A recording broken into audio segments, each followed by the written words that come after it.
one? Okay.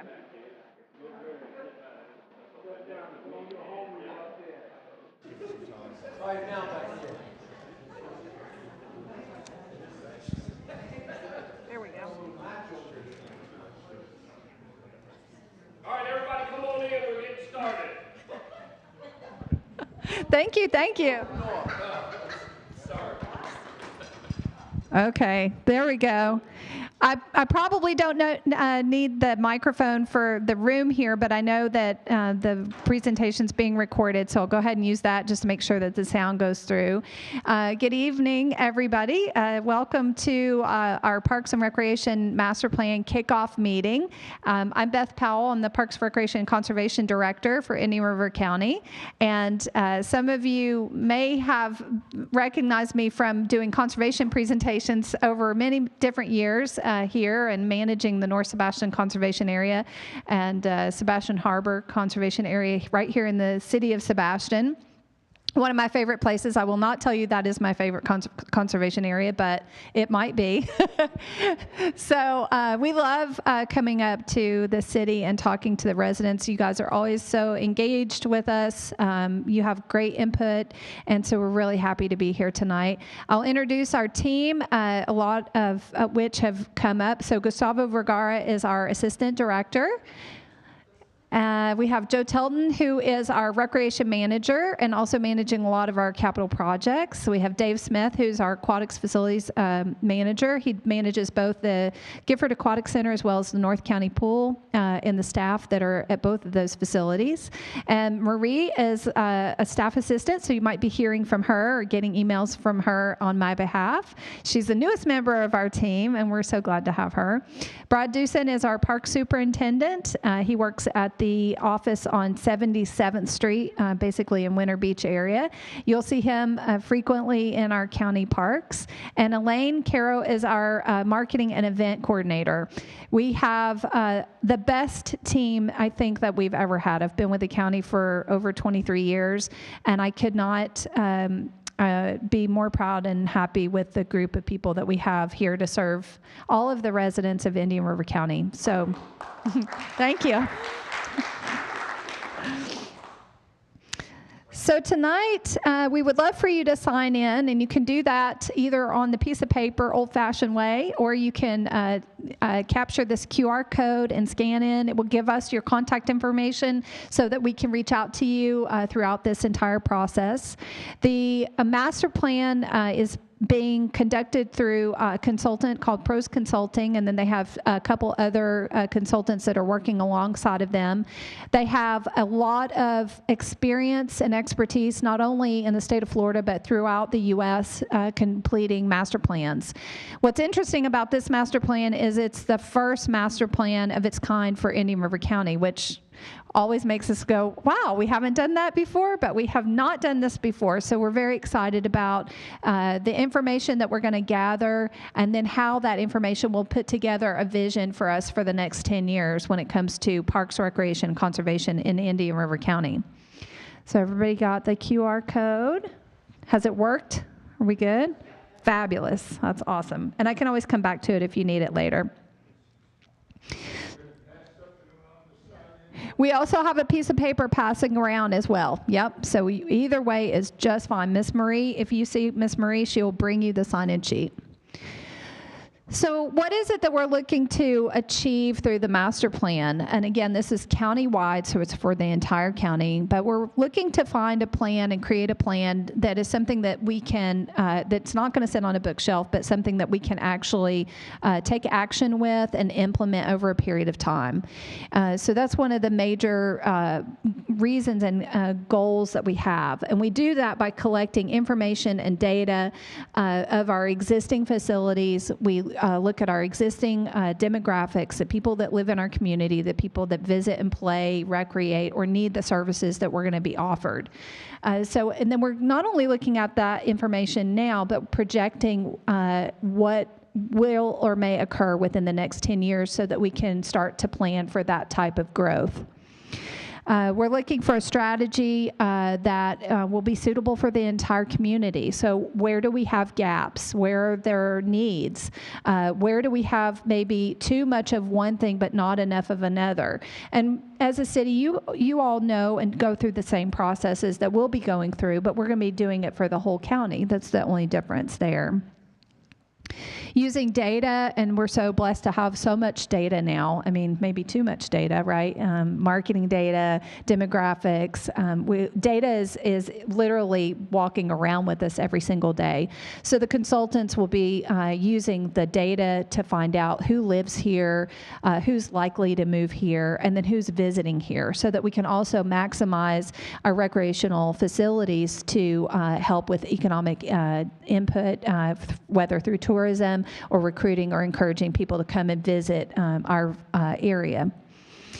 Also, looking at environmental resiliency. As many of you know, that we have the voters approved another $50 million bond referendum for environmental purchases. So we're going to be incorporating that information.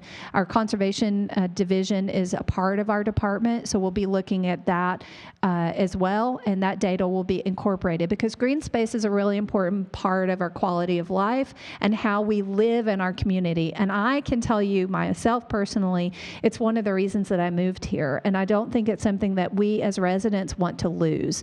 We want to maintain these green spaces and the things that make Indian River County special to us. And if you meet people who move here, they say, I love it because it's so beautiful. And it truly is a beautiful place. So we'll be incorporating some of that information in. We know that parks preserve and continue our green spaces and also provide corridors, not just for wildlife, but for ourselves to be able to recreate and play, to go running or biking or fishing. So we want to incorporate that data as well and be looking at in terms of our larger plan. Looking at things that are financially stable.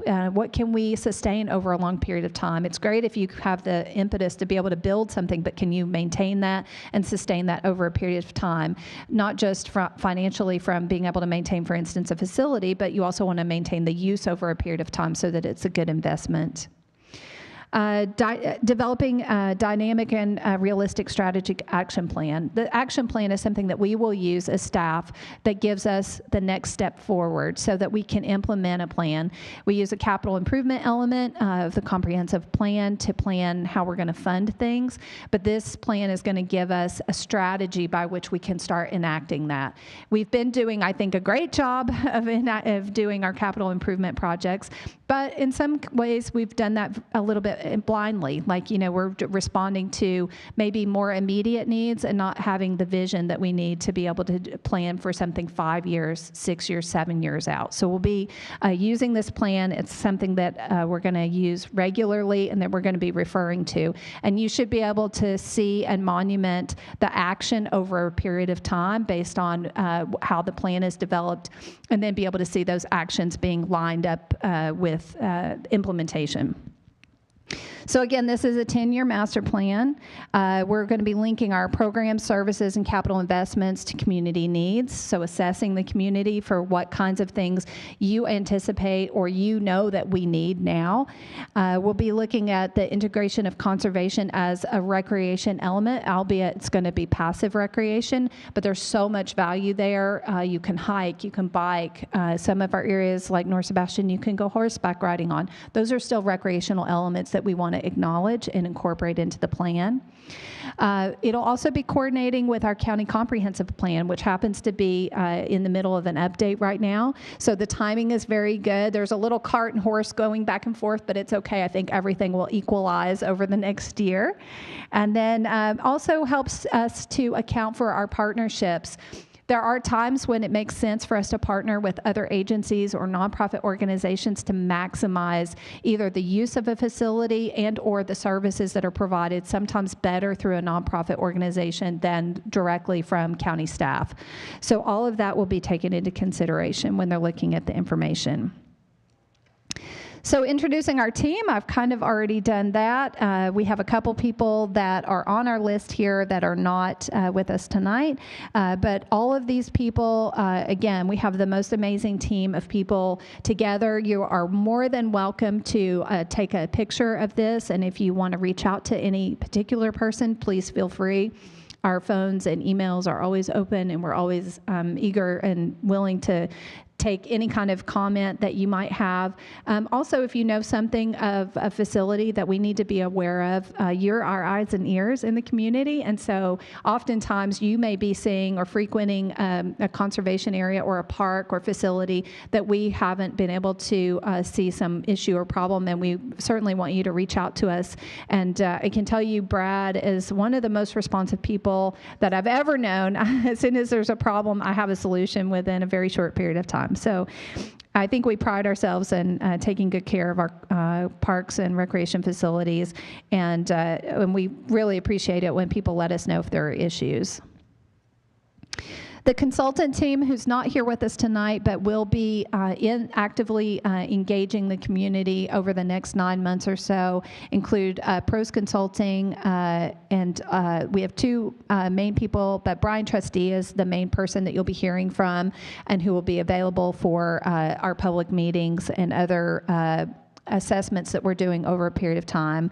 Carlos Perez is with Perez Planning and Design, and then Cristobal Benacourt, and then also Jessica is with Chen Moore and Associates. So we have a really fantastic team of professionals who do master planning all over. They have excellent credentials. You're going to see some of the project areas that they work in. So I love this map because it really demonstrates their experience in doing parks and recreation master plans.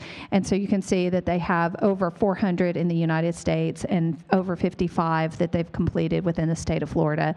And one of the things that we did when we were selecting the consultant was looking at their references, but also comparing and looking at other master plans that they had done in other areas so that we could see that the product that we were going to get after this process is over was going to be something that was going to be usable by staff and by the community. So we feel really good about that. So the process that Pros Consulting and their sub-consultants are going to use is looking at some of the core values or models in order to gain the information that then's put together into this plan. And it includes community mandates and priorities, looking at safety, health, wellness, looking at standards for programs and facilities, maintenance and operations, land and open space. So gaining that information where we're at now and where we want, as the county, want to be in the future. Levels of service, and one of the things I can tell you about Indian River County is we have a very high level of service in Indian River County.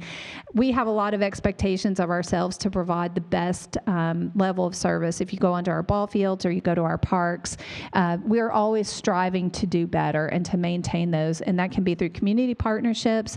Again, it could just be through the customer service by being available and accessible to all of our residents. That's something that's always been really important to us, and one of the reasons I love working for Indian River County is the relationships that we build with our community. Looking at funding, obviously, is something that's important, not just for the capital initial expenditure for how we're going to build something, but how are we going to maintain it over time. Evaluating the support for operations and capital, how are we going to, continue to make sure that a facility is well taken care of and is providing benefit to future generations. Looking at our partnerships, again, I had mentioned that earlier, public partnerships like ours would be between the City of Sebastian and Indian River County. Public not-for-profit partnerships, which we have many of those that have been very successful over time. And then public-private partnerships. But are there partnerships that we're not currently utilizing that we should be taking advantage of or developing over time? And then governance and organization, just making sure that our vision and values have been clearly identified, outlined, and that we're living and abiding by those values. So those are all components of the master plan. So again, we're looking at where are we today, looking at the different elements that we want to make sure that we've captured that data and the information.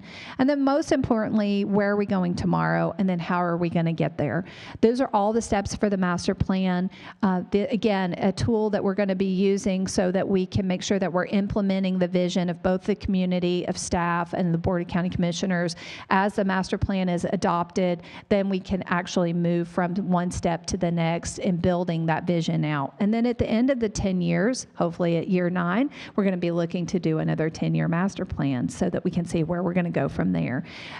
These documents sometimes, again, can sit on a shelf, and that's not the best use of the documents. We use management plans for years and years in conservation areas. The board would approve the management plan, and then we would implement it. What we learn from those management plans is the dynamic management plans are the best, the ones that you can adapt and change over time, not to change the mission, but to adapt to the different needs that we have. And if anything that's shown us, changing economies can change people's ability to recreate and take advantage of different services that we have to offer. Different seasons even, communities go through seasons too. I remember 15 years ago, we weren't really talking about the lagoon and the health of the lagoon. So over a period of time, culturally, we've come to identify that as something that's important to us. And the same thing will be true for recreation elements as well. I don't think anybody knew that pickleball 15 years ago was going to be so big. But so we need these plans to be adaptable over time, and we need to be able to make adjustments. So they're not like written in stone. And if we're using them, they're going to slightly change over that period of the 10 years. But ideally, we would be moving in that direction. And if we need to change things, we can bring that up as well as an amendment to the master plan. So there's ways that we do that. But the goal is to at least set the trajectory. And so we'll be looking at needs prioritization, capital development planning, financial planning, funding, revenue, all of these things. All those things will be done with our consultant in conjunction with the community and also with staff. So our project schedule, and this is a little bit small, I'm not sure if it's much better if I turn around. So the project schedule basically started in, when did we start our master plan? About a month ago? Approximately a month ago, and they've been busy. The consultants are already out doing assessments. So one of the first things that they're going to do is assess all of our parks and all of our recreation facilities. They're looking at what's the quality of the facility. Is it being taken care of? Are there things that need to be addressed? All of those elements, and they're doing that on the ground, doing a full assessment of each of the facilities. As they move from month to month, you're going to see a series of different tasks. So public engagement and development, that's what we've started now. Just signed a letter today for our survey. So there's going to be a statistically valid survey that goes out to randomly selected households. So you may or may not get one. If you get one, consider yourself lucky. It is a long survey. It will take time and dedication for someone to fill out the survey, but it's very comprehensive. And we hope to get, I think he said 600 of those back would be a success. And I hope with our community we'll get even more than that that are returned. Those surveys are really important though, because they're a snapshot in time of our current residents and what their expectations are within the community. It evaluates everything from which parks do you use, which ones do you think are important, what is the quality of the parks, all of that. So that's the first thing that's happening now. They're also going to be doing the implementation of the master plan. So after the series of basically collecting all of the data, they're going to be doing some public meetings and then other outreach opportunities so that people can provide input, doing some charrettes and things like that, so that the community can be engaged and provide their input and then their feedback as the master plan develops. And then by the end, and I think they moved up the date, they were talking about 10 months instead of 12 months, because what we would like to do is have this plan in place before we go through our next budget cycle. So I think they were looking at maybe March to April, if I'm not mistaken. So so maybe things will occur a little bit faster than what they had originally thought. But our outline for them was 12 months to completion.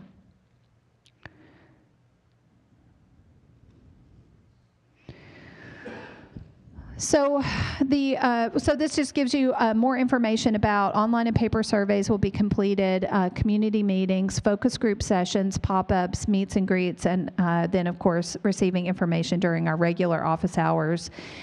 So that is all part of the work that Pros Consulting will be doing in conjunction with county staff.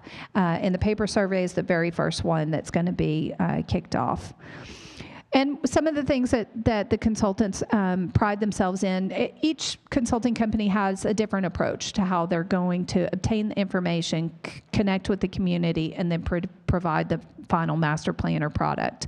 And for them, they're very engaged with us. I know that Gustavo gets a lot of emails and phone calls and is constantly engaged with the consultant, doing on-site park evaluations, for instance. They're already on the ground doing that, and then connecting with the residents. So expect to start seeing the information gathering occurring over the next couple months. And that could be through social media, it could be through online advertising, it might be through the statistically valid survey documentation that's going to be collected, but a variety of different ways. And of course, we're always happy to come out and do another presentation or present at any of your public meetings if you like. This just gives a little bit of information about the survey that's being conducted. But again, it's the most important thing is a professional survey company is sending out the survey.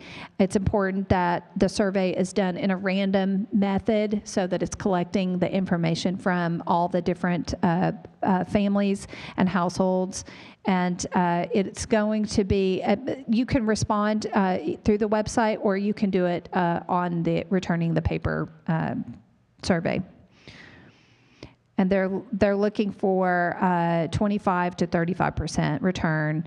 And here they have a total of 400 completed surveys, but they're expecting, I think he said he was expecting 600 from our community.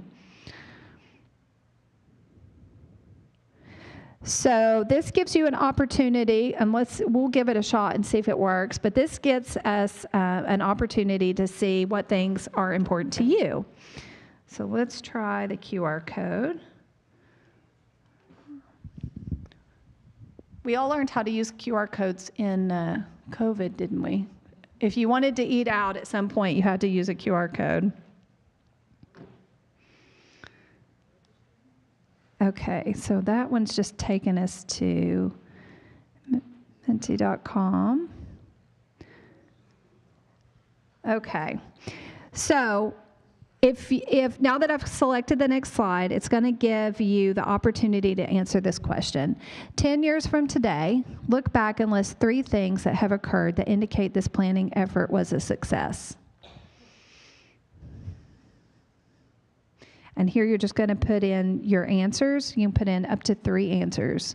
So 10 years from today, if you were to look back and list 3 things that have occurred that indicate this planning effort was a success, what would they be? Yeah, sure. Or maybe not. There we go. It's going to take you initially, I think, to just a blank Mentimeter. And hit the thumbs up. Okay, there we go. We've got 11, 12, 13, 14, 15, 16. Anybody else need it still?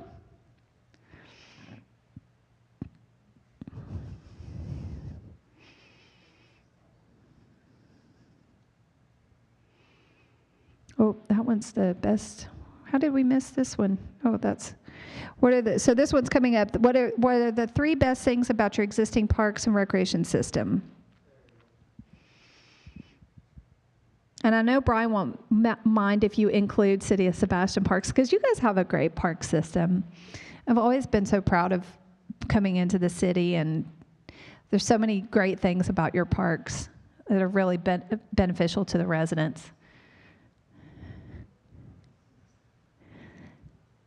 Management, access, funding, implementation, they're safe. That's really important. Green space. They're fun. I love that. Fun is work, you know. It's not as the fun is fun, but fun is work. It's work to maintain parks and recreational systems that are effective. Safe is coming up as a big one. Access is really important. You know, access for everybody, right? Not just the little ones, or not just variety. I like that. Variety is really nice. Cycle friendly, clean, water, location, numbers of parks, conservation areas, even coverage. That's good for making sure that things are evenly spaced, so that, again, accessibility. Our beaches and dunes, beauty, quality. So it's really nice to see how a group of people often have the same desires, you know.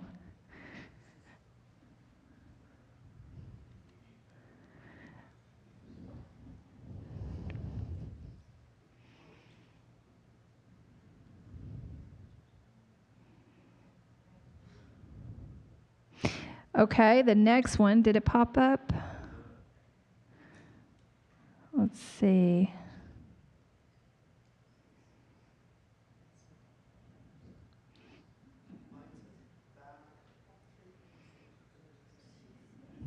Let me see.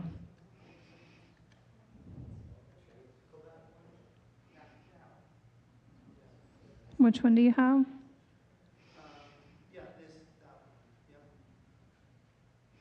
Oh, see, I can't see it.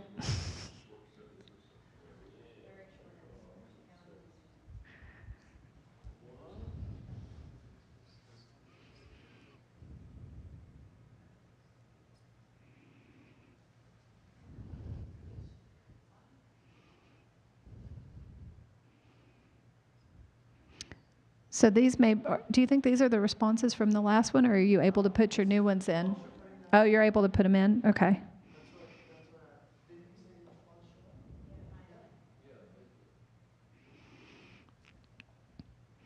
So 10 years from today, look back and list 3 things that have occurred that indicate this planning effort was a success. So these would be things that you're seeing, you know, if this was accomplished in 10 years, we would say, yeah, we did a great job. So increased park facility use, more sporting facilities, more parks with longer trails, a rec center, more natural environments to explore, better infrastructure, easier to find parks online, a community center in North County, additional boat ramps, continue conservation and green space. North County has an IG center north with indoor walking track, rock wall, and basketball courts. Increased sports facility, divers, indoor gymnasium, good environmental management plans. Targeted items have been identified, plans have been developed, funding has been budgeted. That person's thinking the way I would think. I'm like, did we achieve it? Whatever it was. Increased sports facility, great. Okay, and then the next one is guiding principles. Please provide 3 to 5 priorities that you feel are important to the overall success of Indian River County Parks, Recreation, and Conservation. 3 to 5 priorities. What are the things that we should be focused on?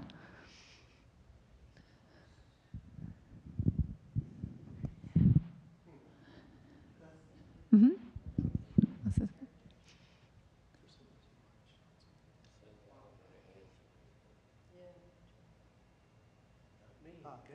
Oh, you got to refresh it maybe. Try to refresh it. I love it. You guys are like, I need my voice heard. Yeah. I know it's a fun exercise because it's nice to hear or see what other people are thinking. And a lot of times they come to be consistent. I like flexible use. That's really nice because one of the things I think we're all thinking about these days is how you can use the same thing in more ways because it's more efficient, right? At the IG, we have We have indoor volleyball and basketball and pickleball occurring in the same space. And there can be challenges with that, user conflicts that you have to manage. Things like the lines are sometimes difficult to see. You know, if you're like, which line is that? But the nice thing about that is that more people have access to the facility than if we were just doing basketball or just doing volleyball. So we're looking at ways, and I think even in our homes, how do you use a common space more and get better use out of it, right? I mean, everybody wants to live in a tiny home now. I realized I live in a tiny home. I was watching too many YouTube videos or something. But you can see that it's possible. People can use a very small square foot, area and use it in multiple ways. And that's more efficient. And as our community grows, it's important that we're making sure that lots of people have access to our facilities and that it's not just serving one population. We want to serve the most people as we can. So some other ones I'm seeing, maintenance, access, wildlife, which again, wildlife is flexible use, right? Not only can people use it, but they can be wildlife corridors, safety, pickleball courts, love that. Yay, go pickleball. Conservation, environmentally sound, age-appropriate facilities, teen and athletic programs. I think those are really important, and those are very dynamic. They're changing. You get a new group of kids in, they communicate differently, they recreate differently, they relax differently, they have different social networks that they use, so those are always challenges. How do you plan for that over 10 years? You know, that's hard. Kids, preservation, space for seminars. Let's see. Listening to constituents, that's important. Lagoon priorities. Financial controls, not spending too much money. Yeah, we want to watch our pocketbook, right? Or make sure that we're doing things efficiently so that we're using that dollar in the best way. I don't know who said that one. Not ignoring concerns. So really listening to our community. That's really important.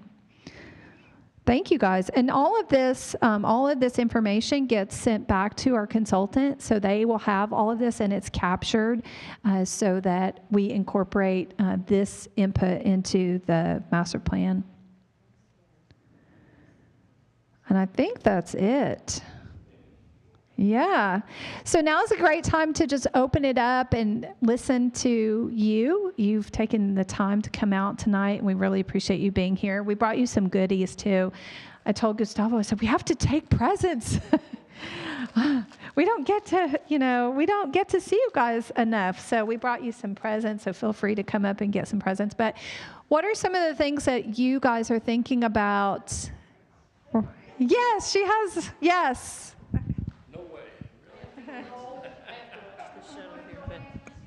I'm on Parks and Rec with Sebastian, and we've had people coming to our meetings for pickleball.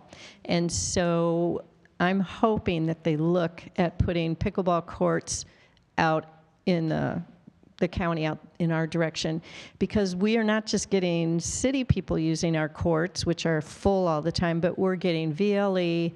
I'm thinking we're getting people from Barefoot Bay, and then all these other communities, they are coming here. So we need to have something on this side. And the other quick thing is I do ride bicycle along 512 up over the expressway, and then it dead ends.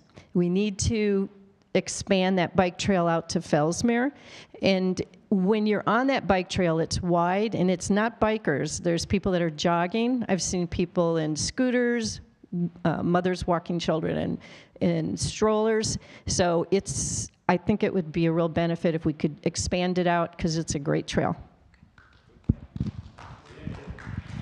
I always love being able to answer great questions with great solutions. So the first thing that I'll say is that the plan is to complete that trail, and that's underway, and it goes all the way through the Sebastian State Park, and eventually we'll go all the way to Fellsmere. So that's being worked on through our MPO plan. And I think if we visit other communities that have greenway networks, we're always envious, right? And so I would say that the trail is such a benefit to the North County residents and something that we don't really have in the South County. So I hope that we will be able to identify that possibly as something that would be in our master plan. Benches so Brad's wheels are turning. No, benches are, that's a great, and that's the kind of feedback that is really valuable to us because it's something easy for us to do that makes a big difference in how you use a park or recreational area.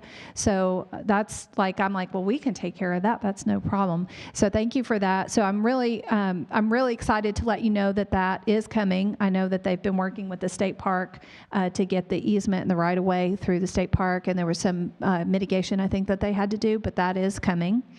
On pickleball courts and picnic tables too, yeah, on the trail. So the other thing about pickleball, I think the easiest thing for me to say is it's the #1 growing sport in the U.S. And probably in much larger geographic area. With that being said, we know from just having built the 12-court complex at Dick Bird Park, we know that there's a need and demand for pickleball. It's an accessible sport. I love playing there also. I'm a big convert. I was like, all I hear is pickleball. And then I went and played, and I was like, oh, I love pickleball. But what I love about it is the sense of community that it brings and that it's accessible to all ages and all abilities. So I'm really excited about that as being recognized in our community as something that's important. And you guys had built your pickleball courts before we did. So we're excited to look at the opportunities and even looking at interim opportunities for us maybe to add more courts at the fairgrounds or other locations. So I do think that that's something that's going to pop up in our master plan as a need. And I think it's very accessible as something that can be, addressed. Thank you for doing this meeting for us. I'm also on Sebastian Parks and Recreation, and one of the things that I long for is a duplication with a few modifications of the IG Center for North County. We do not have the type of big box stores or there's a lot of small businesses in Sebastian, and to have a media room where you can hold seminars, where you can do different things, a venue where people don't have to go to Vero for banquets and weddings. It is a fabulous center. It is definitely being used intergenerationally, and we would love to have that. And you got that little land right between Fellsmere and the Aquatic Center that looks like a really good spot, so I hope you'll consider it. Thank you. We'll make sure the consultant gets that tidbit of information. Thank you. I really enjoyed everything you were saying, especially about like the immediate need for things. And here we have 8 pickleball courts, and right now it's not enough to like cover the use that it has. So if we could, would there be any way for the county to be able to add to the 8 that the city of Sebastian has built right now? Even that would be immediate, but even then, like how you were saying, like in 10 years, there's going to be even more of a growth. Just in this last couple of years, we've seen an immense growth. We have the children from schools coming to play with us, and there's just people traveling from all around just to play on our beautiful courts. So it would be great to have indoor courts as well as outdoor in this area. Yeah, we definitely I feel like sometimes we're a little bit like 12-year-olds that are outgrowing our shoes and our pants and our clothes all at one time because our community is growing so quickly. I mean, we all know what that felt like when we were like in between sizes and our parents were trying to put clothes on us as quickly as we were growing, and your pants were high waters and stuff. I feel like that's where we're at now. And there's great things about that problem, right? Because we see that the community supports parks and recreation, and we have areas where we can grow into. So one of the first things that we did when we opened the South County courts for pickleball and really understood what that demand was like, and we talked to people, where are you coming from? Oh, we have people coming from Vero Lago, Waterway Village. That's a long drive. So coming from Sebastian would be even further. And we have people who were coming from South Florida, the St. Lucie County, because we have the same issue. We're just over the county line on the south part of the county.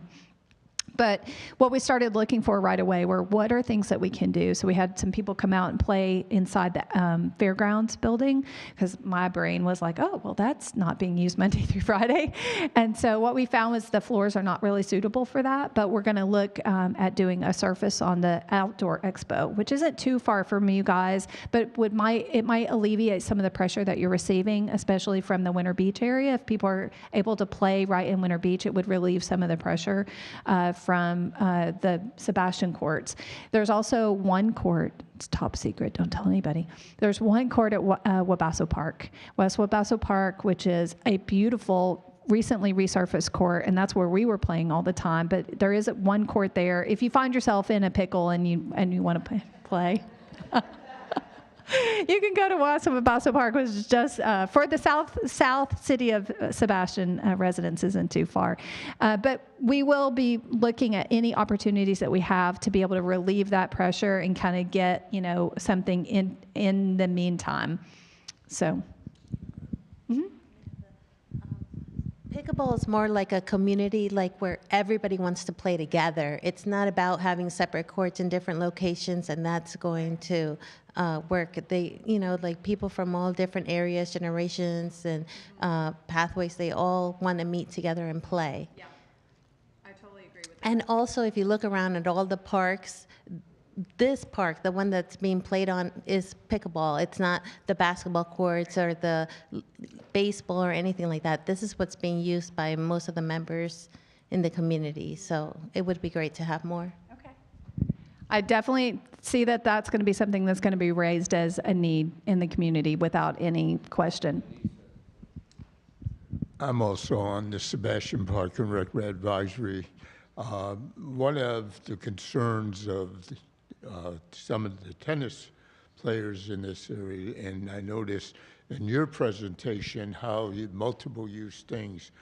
There was another game that was developed for the older people. My own bias, I'm too young at 83 to play pickleball, but their concern is, and you pointed out how multiple lines are using, I don't think we can afford to use the tennis courts as pickleball courts. We did that for a while, and there was a lot of complaints, and quite frankly, some of the tennis people in the community consider me a traitor for voting for the pickleball, but I do think we need pickleball, but I don't think we need it at the expense of the tennis players. And if they use the game I invented, that we went around to New Orleans and all over the country, I reminded the USTA when they contacted me recently that if you used my game, we wouldn't have that problem today, but it is a concern. Thank you. I think that's a shared concern that I've heard a lot is that tennis and pickleball need to have their own space. Yeah, for sure. Yeah, the lines can be confusing. For sure. I just wanted to piggyback on the distance with the IG Center that's currently, and our real need for the IG Center North is the students who pretty much everybody's using the IG Center now for homecoming or prom. It's a very long drive for our teenage drivers in North County. To go all the way to South County would be much safer, and I think more calming for the parents if they're only driving 10, 15 minutes to IG North on prom night versus all the way down to Oslo. So in addition to, indoor recreation in the heat of the summer, and just, we need it. Thank you. Okay, I'm going to go right back here. I'm trying to keep track, but forgive me if I miss somebody. You should have worn your track shoes. So, can you explain the process of in identifying new acquisitions? How the county goes about identifying an asset, and then the process of assessing it, approving it, financing it, and kind of demystifying how that process happens? I can for the environmental. Are you talking about environmental land acquisition or just any acquisition? Yeah, so yeah, because we really haven't acquired much parkland for the county. The last acquisition was a kind of a hybrid acquisition in what would be potentially West Regional Park, but it was more of a utilities project. But the county saw some potential for us to possibly incorporate parks or recreation facilities within that parcel. And that was, in that particular very unique situation in my 20-something years experience, it was a willing seller and an option to purchase. And so the opportunity arose and the county took advantage of that purchase. Parks, facilities, and through the Parks and Recreation Master Plan might be different in many ways, because what we would be looking for are strategically located parcels that would be also willing seller at a time that's appropriate for a county to make the purchase. So I think that would be something more like looking at the master plan and identifying a location and then identifying willing sellers within that location. And that's how I would expect a transaction like that to go if we needed to go that route. Another option would be to work with other municipalities and or the school district to identify parcels that were surplus or even state lands that could be leased, like we did with North County Regional Park. So that being said, I can't really speak to that just because the county hasn't done that in recent years. Land swaps would be another one where we could swap land if we have something that's desirable to someone else. But it would be very fluid and it would be based on the needs identified in the master plan. The conservation lands is a completely different beast. So if anybody has been through the first two environmental bond referendums that occurred, there's a process that we're going through right now with the what we've now called the ELAP, so Environmental Land Acquisition Panel, which, if you were familiar with the first process, was called the LAC, the Land Acquisition Advisory Committee. And this panel is in the process right now of developing the Environmental Lands Program Guide. And the program guide outlines exactly what the process will look like, from identifying parcels, how we evaluate and critique a parcel, and then how that moves through an evaluation process. And those parcels are then ranked, and then beyond how you move through the acquisition of the parcels.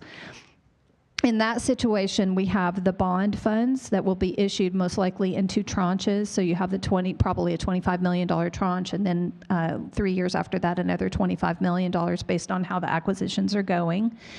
All county residents, and actually anyone, can nominate any parcel. So whether the parcel's willing seller or not willing seller, any parcel could be identified as one that should be protected and preserved through the Conservation Lands Program. In that process, again, there's an evaluation of the property, including whether or not there's a willing seller. And that's where negotiations would happen with that seller. Are you willing to sell this property? Well, maybe. And here's why we want to purchase the property. At the same time, a due diligence would be done on the property to ensure that it is, in fact, something that would meet the criteria, minimum criteria, and then further go through an evaluation to identify how that property ranks. So there's a metric that's being worked on right now by the ELAP, and I believe the ELAP guide has been completely reviewed, and they might be on the matrices at this point, which is how a property will actually fall out. One of the major differences for this particular process compared to the first two bond referendums is that instead of having a 1 through 10, 1 through 20 type of criteria, so this property ranks first, second, third, we'll be doing 3 different levels or tiers. That way we can negotiate with property owners for all of the tier 1 properties and not necessarily hold up maybe the property that was number 8, for instance, because we're waiting on number 1. So we feel like that's going to give us a little bit more ability to be able to move toward those purchases more efficiently and more quickly. But that's the process for the environmental bond properties, which is very different than I think what we would move through if we were identifying property to purchase, for instance, to build a park. So hopefully I answered the question. Since this is a 10-year plan, and I don't believe anybody else has mentioned it yet, but would you consider a disc golf course? One or two, they're playable by young people and old people, and it's really a growing sport, and I think it's the pickleball of the future.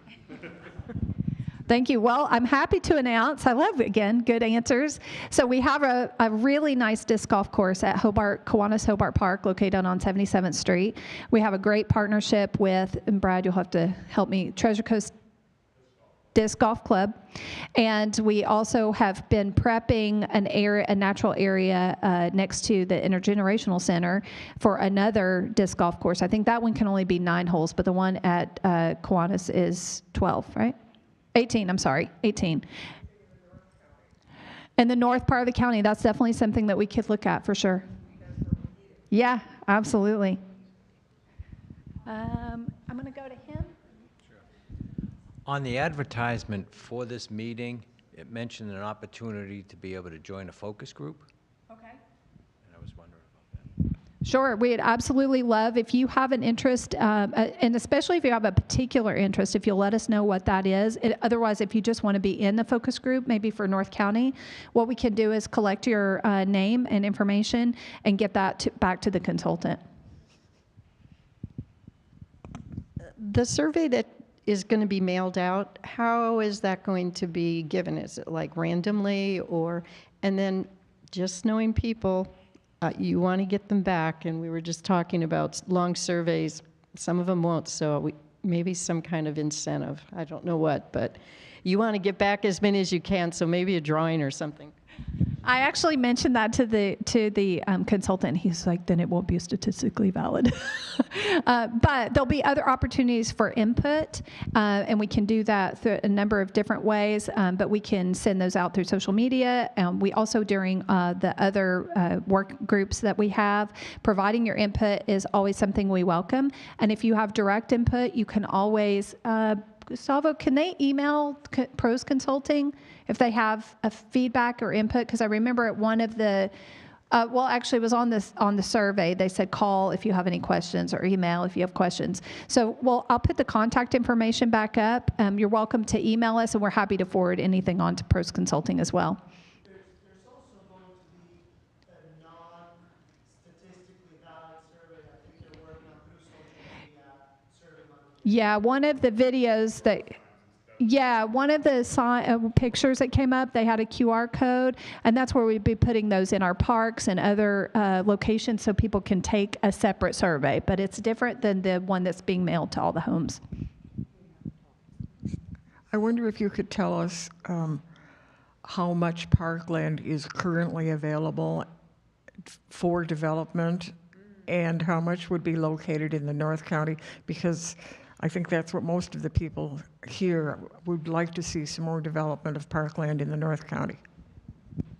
Okay, I'm going to pull some information up if I can get to the internet. I'm on the internet. Okay, so I'll pull up a map. Does anybody have another question while I'm pulling that information? That's a great question. I would hope that we have whether or not children can do a survey, like we could put it out to the schools, but I love that idea. I think that's great. We've been asking the kids to vote on playgrounds, and the results have been stunning to me, because I'm like, oh, that's not the playground I would have picked. So I love that. I love that we're sending it out to the schools and getting information back that we did not expect. Yeah, that's true. I hate to keep up with the pickleball thing, but that's why I'm here. And I was just curious, and it kind of goes along with the same thing. We really want to see it in North County. And I was wondering if there's something like there's space at Dale Wimbrow Park that is right now just a walking path. And I'm there often doing kayaking or paddleboarding, and I never see anybody using that space. So I'm just wondering if, and I looked at this on Google Earth today before I got to the meeting, and the space that it took for our existing pickleball courts would fit beautifully in that walking path right there in Dale Wimbrow. So I guess I'm just really trying to push something in the North County area instead of having to go down. I know that's kind of selfish, but there I am. I think we can, this is the time to be selfish about your recreational desires and needs. And I love that idea. I think that's a great location. It's a little far north for some people, but not for everyone. And I would say that we'd be looking at all of our green space. And that's why Pros Consulting is out now. The consultants are out doing an assessment of all of our different park facilities. When it comes to non-developed land, so what I was going to do is pull up a resource for you, and I apologize. Our website's relatively new, and I'm still having trouble finding stuff because I used the old system for a really long time. And so if you're having trouble, don't feel discouraged. Just keep trying. But what I would like to show you guys is our county land use survey. Our GIS, I worked with our GIS department when they were doing this, and you guys provided really great information and data for this. But basically, this shows you all of the different land uses in the county. And if we zoom into, for instance, the city area, you can see what percentage is agricultural conservation. We've got, that's the beautiful North Sebastian Conservation Area, which areas are developed and which areas are available for potentially development. So undeveloped is this tiny little blue. Oh, that's stormwater, sorry, undeveloped. So this is the area, if you can see any gray areas, those are the areas that are available for development. So Sebastian's unique, right, because you have a very strong city complex, residential, it's a big residential area. So we'll be looking at all of those different ways that we can incorporate recreational facilities either on existing land or are there parcels that can be acquired. There's some unique parcels. Dale Wimbrow is a great idea for pickleball. I personally love that.